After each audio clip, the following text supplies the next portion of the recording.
Welcome back dear students.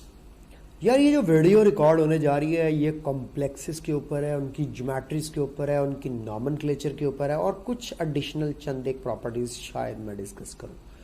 Syllabus में तो नहीं है लेकिन आपके नॉलेज में ज़रूर होनी चाहिए, शायद भूली बिसरी कोई ऑप्शन उससे रिलेटेड हो तो हम लोगों को पता होनी चाहिए। फॉर्मेशन ऑफ द कॉम्प्लेक्सेस, जहाँ पे ट्रांजिशन मेटल्स की हम लोग अभी तक काफ़ी ज़्यादा प्रॉपर्टीज पढ़ चुके हैं, उनमें से एक प्रॉपर्टी इनकी कॉम्प्लेक्स फॉर्मेशन भी है। कोऑर्डिनेशन कंपाउंड्स या कोऑर्डिनेशन कॉम्प्लेक्सेस जिनको कहते हैं, एक compound in which metal atom या आयन कोऑर्डिनेट होता है टू और मोर इनाइंस और neutral molecules which retain its identity in the solid as well as solution form is called complex compound। यानी कि ट्रांजिशन मेटल की जिन लोन पेयर डोनर्स के साथ इंटरेक्शन होता है उसको ट्रांजिशन कॉम्प्लेक्स की फॉर्मेशन कहते हैं। कोई आपसे कहे कि टाइप्स ऑफ कॉम्प्लेक्सेस कितने हैं,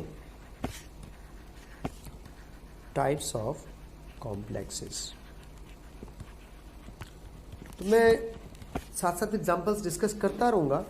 तो कॉम्प्लेक्सेस में एक तो जनाब होते हैं कि आपके पास सिंपल कैटाइन है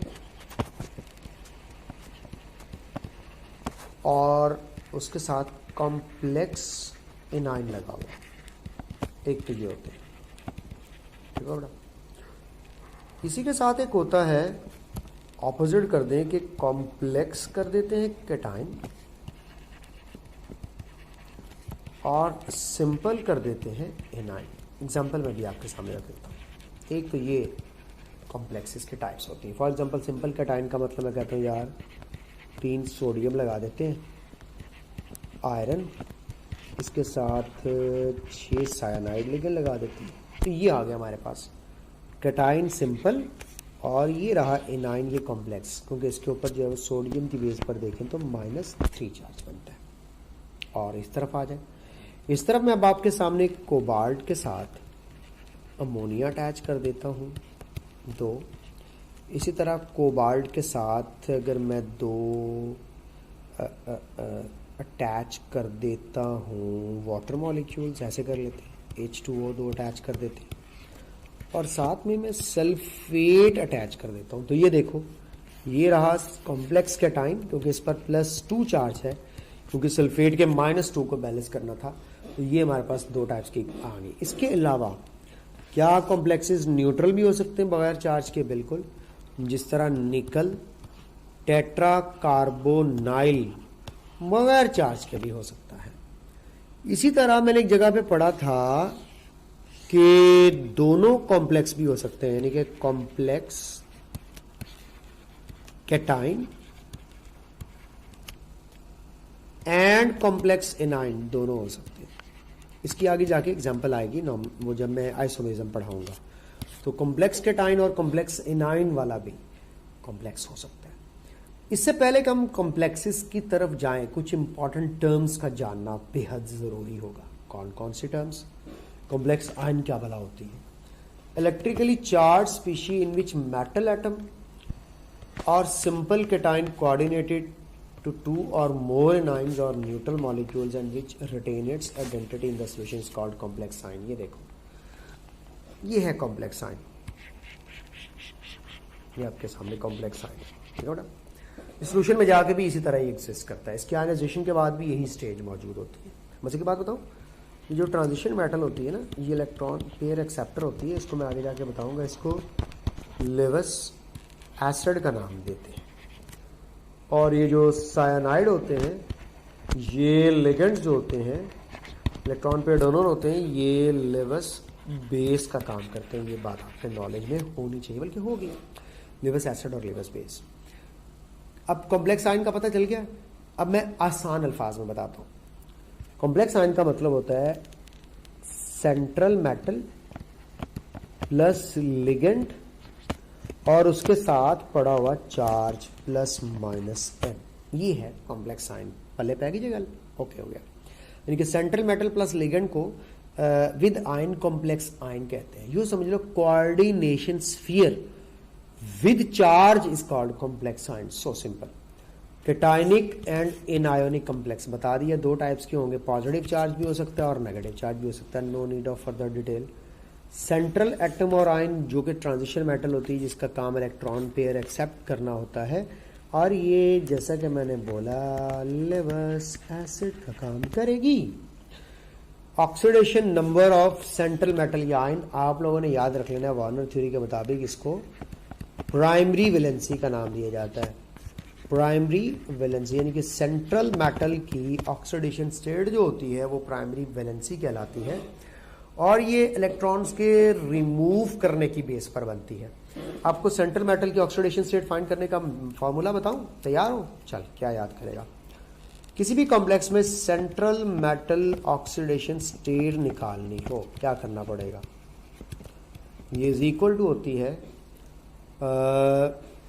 मतलब सेंट्रल मेटल ऑक्सीडेशन स्टेट निकालने का फॉर्मूला बता रहा हूं। सेंट्रल मेटल ऑक्सीडेशन स्टेट को एक्सपोज कर लेते हैं, एक्स प्लस लिगेंड चार्ज, अब इसकी प्रैक्टिस भी करेंगे। लिगेंड चार्ज यानी कि central metal oxidation state plus ligand charge is equal to charge of coordination sphere. तो कोऑर्डिनेशन स्फीयर के चार्ज के बराबर होता है। बेटा ये फॉर्मूला नहीं भूलना आप लोगों ने। इस फॉर्मूले में आप लोगों को बताया जाएगा कि सेंट्रल मेटल की ऑक्सीडेशन स्टेट कैसे फाइंड करते हैं। मैं ये लिगेंड शिगेंड सब कुछ एक दफा पढ़ा लूं, फिर सेंट्रल मेटल की ऑक्सीडेशन स्टेट भी निकालना सिखाऊंगा और हाइब्रिडाइजेशन भी सिखाऊंगा, सब कुछ सिखाता हूं। Wait and C. लिगेंड्स क्या होते हैं? मॉलिक्यूलर या आयोनिक स्पीशीज जो इलेक्ट्रॉन पेयर डोनेट करना जानते हैं, एक्सेस के अंदर इलेक्ट्रॉन्स इनमें होते हैं, ये कहलाते हैं लिगेंड्स। और कोऑर्डिनेशन नंबर क्या होता है? याद रख लीजिएगा, ये total number of electron pair donate किए गए जो सेंट्रल मेटल आयन को कॉम्प्लेक्स के अंदर, इसको कोऑर्डिनेशन नंबर कहते हैं। इसका दूसरा नाम याद रख लीजिएगा, secondary valency of the complex. इसका मतलब है सेंट्रल मेटल जितने लोन पेयर लेती है वो सेकेंडरी वैलेंसी है, जितने इलेक्ट्रॉन लूज करके ऑक्सीडेशन स्टेट शो करती है वो उसकी प्राइमरी वैलेंसी है। तो एक कॉम्प्लेक्स में कितने टाइप की वैलेंसीज होगी? दो टाइप्स की valency. Don't forget this thing now. ये देखिए आ गया लिगेंड, इसको कहते हैं जो इलेक्ट्रॉन पेयर डोनर है, और ये लेवस बेस है। ये रही cobalt metal, central metal ion जो कि लेवस एसिड है। ये इसका कोऑर्डिनेशन नंबर 6 के इसने 6 इलेक्ट्रॉन पेयर डोनेट किए। ये रहा कोऑर्डिनेशन स्फीयर और ये रहा कोऑर्डिनेशन स्फीयर का चार्ज। और अगर यहाँ पे आप कहते हैं कि सर ज़रा कोबाल्ट की ऑक्सीडेशन स्टेट कैलकुलेट करना बताएं, तो मैं कहूँगा अभी सब्र करो, अभी लिगेंड्स की टाइप्स पढ़ा लो पहले। आइए ज़रा लिगेंड्स की टाइप्स पढ़ते हैं। न्यूट्रल लिगेंड्स का मतलब है नेगेटिव चार्ज या पॉजिटिव चार्ज के बगैर, तो अमोनिया, CONO, C2H5N, ये सब के सब इसमें डोनर एटम्स भी आपको दिखाए जा रहे हैं कौन कौन से। ये सारे न्यूट्रल लिगेंड्स हैं। उसके बाद अगली स्टेज आती है कैटायोनिक लिगेंड्स की। ये आपके पास कैटायोनिक लिगेंड्स की एग्जांपल्स बहुत कम है। ये देखिए आपके सामने मैंने डिस्प्ले कर दिए। NO2 positive, NO positive, NH2 positive. एक मैं जगह पे पढ़ रहा था हाइड्राजोनियम। हाइड्राजोनियम भी कैटायोनिक लिगेंड्स के अंदर ही आता है, क्योंकि नाइट्रोजन 2 है, एक इलेक्ट्रॉन लूज करके पॉजिटिव चार्ज शो कर रही है, दूसरी के पास लोन पेयर पूरे का पूरा मौजूद है। तो ये हमारे पास कैटायोनिक लिगेंड की एग्जांपल में आ गए जिनके ऊपर पॉजिटिव चार्ज है। जनरली लिगेंड्स जब वो एनायोनिक होते हैं, इनके अंदर हमारे पास आ जाते हैं मोनोडेंटेट, बाइडेंटेट एंड पॉलीडेंटेट। ये सब के सब एक एक इलेक्ट्रॉन पेयर डोनेट कर सकते हैं। ये मोनोडेंटेट ढेर लगा दिया जनाब मोनोडेंटेट लिगेंड्स का आप लोगों के सामने। ठीक हो गया बेटा? अच्छा, अब आप लोगों को कुछ स्पेसिफिक सी चीज़ें भी बता दूं कि लिगेंड होता है हमारे पास स्ट्रॉन्ग फील्ड और वीक फील्ड में पहले बता चुका हूँ। लिगेंड्स की कुछ स्पेसिफिक टाइप्स बता दूं, monodentate,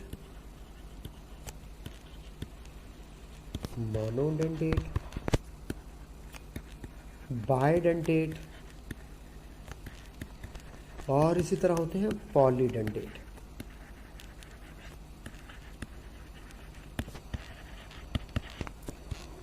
monodentate, bidentate, polydentate. Monodentate 1 pair donate करते हैं। Bidentate of course 2 pairs donate करेंगे। पॉलीडेंटेट मैनी पेयर्स डोनेट करेंगे। तो ये हमारे पास, और याद रख लीजिएगा वो कॉम्प्लेक्सेस जो पॉलीडेंटेट लिगेंड्स बनाते हैं उनको चीलेट्स कहते हैं। Cyclic complex, stable complex, more than one ring, donation of electrons by a polydentate ligand of to same metal ion is called of course polydentate ligand.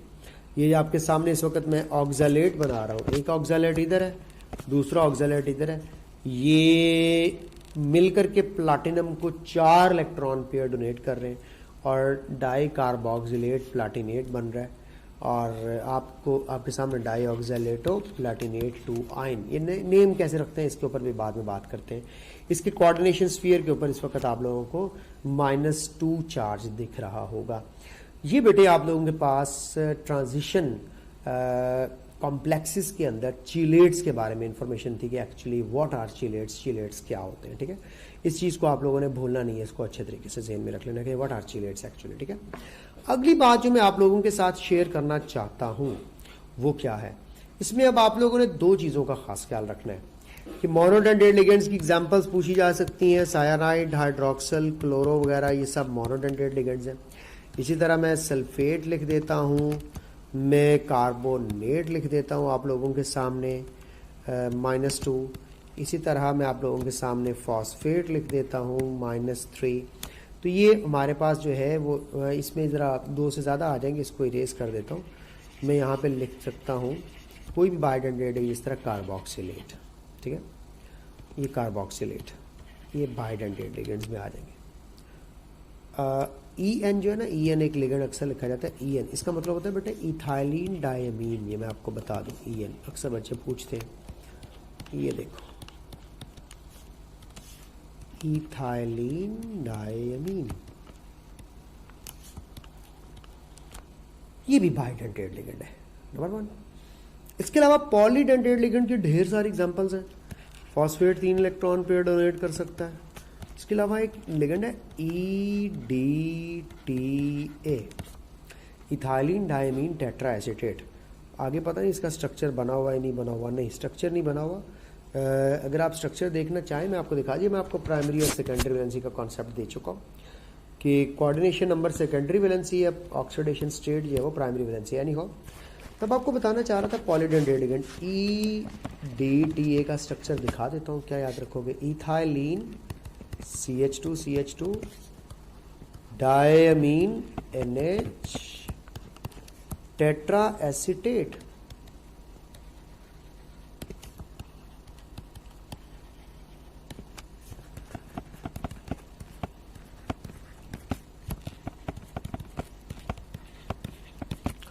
ये है इथाइलिन डायमीन टेट्रा एसीटेट जो as a polydentate ligand आपको दिख रहा है। लो भी students, ये सारी बातें जो आप लोगों के साथ शेयर हो रही थी इनको आप लोग ज़रा मद्देनज़र रखें, अपने जहन में रखें। इन सारी बातों को जहन में रखते हुए आगे ट्रांजिशन कॉम्प्लेक्सेस की थोड़ी सी नॉमेनक्लेचर डिस्कस कर देता हूँ, थोड़ी सी ज्योमेट्रीज कैसे फाइंड आउट करते हैं, एक बड़ा मज़ेदार सा टेबल मैंने बनाया हुआ है वो भी आपके हेड ओवर करता हूँ। सबसे पहले तो आप मुझे बताएं मैंने अभी तक आपको क्या पढ़ाया, थोड़ी सी रिवीजन मार लेते हैं। आप लोगों ने कॉम्प्लेक्सेस के अंदर कॉम्प्लेक्सेस की टाइप्स पढ़ी। अच्छा, कॉम्प्लेक्सेस के बनने की वजह क्या है, ये भी बड़ा एक इंपॉर्टेंट क्वेश्चन। याद रख लीजिएगा, जब ये जो लिगेंड्स आते हैं ना सेंट्रल मेटल के साथ बॉन्ड बनाने के लिए, तो इनके पास होता है पूरे का पूरा पेयर ऑफ इलेक्ट्रॉन्स। ये ढूंढते हैं एक वेकेंट ऑर्बिटल, वेकेंट ऑर्बिटल की पूरे का पूरा पेयर ऑफ इलेक्ट्रॉन डोनेट करना चाहते हैं। ये जब तक पूरे का पूरा पेयर ऑफ इलेक्ट्रॉन डोनेट नहीं करेंगे, अब आपको पता है पूरे पेयर को एक्सेप्ट करने के लिए एक एम्प्टी ऑर्बिटल चाहिए। यानी कि अगर एक इलेक्ट्रॉन का पेयर आ रहा है तो उसको एक्सेप्ट करने के लिए एक एम्प्टी ऑर्बिटल चाहिए। वो ये पड़ा हुआ है एम्प्टी ऑर्बिटल आपके सामने। एक एम्प्टी ऑर्बिटल ही अकोमोडेट कर सकता है पेयर ऑफ इलेक्ट्रॉन्स को। ठीक होगा, ये बात अब आप लोगों के ज़हन में रहनी चाहिए। दूसरी बात इसके अंदर जो आपको पता होनी चाहिए कि अनपेयर्ड इलेक्ट्रॉन्स की पेयरिंग करवा दी जाती है। यानी कि लिगेंड्स आते हैं, अनपेयर्ड इलेक्ट्रॉन्स को देखते हैं, अगर अनपेयर्ड इलेक्ट्रॉन्स पड़े हुए तो उनकी पेयरिंग कर दें ताकि उनके पास एक वेकेंट ऑर्बिटल आ जाए इलेक्ट्रॉन पेयर को एक्सेप्ट करने के लिए। ये थ्योरी बड़ी सिंपल सी है, लॉजिकल सी है, ये ज़हन में रख लीजिएगा। अगर एक ट्रांजिशन मेटल के पास ये सूरत हाल है, इसके पास सिर्फ 3 खाली डी ऑर्बिटल है, इसका मतलब है सिर्फ कितने लिगेंड्स को अकोमोडेट कर सकता है? 3 लिगेंड्स को, यानी कि 3 इलेक्ट्रॉन पेयर एक्सेप्ट कर सकता है। कोऑर्डिनेशन नंबर 3 शो कर सकता है, जो कि आपको पता है कोऑर्डिनेशन नंबर जो है वो number of lone pair of electron donated होते हैं।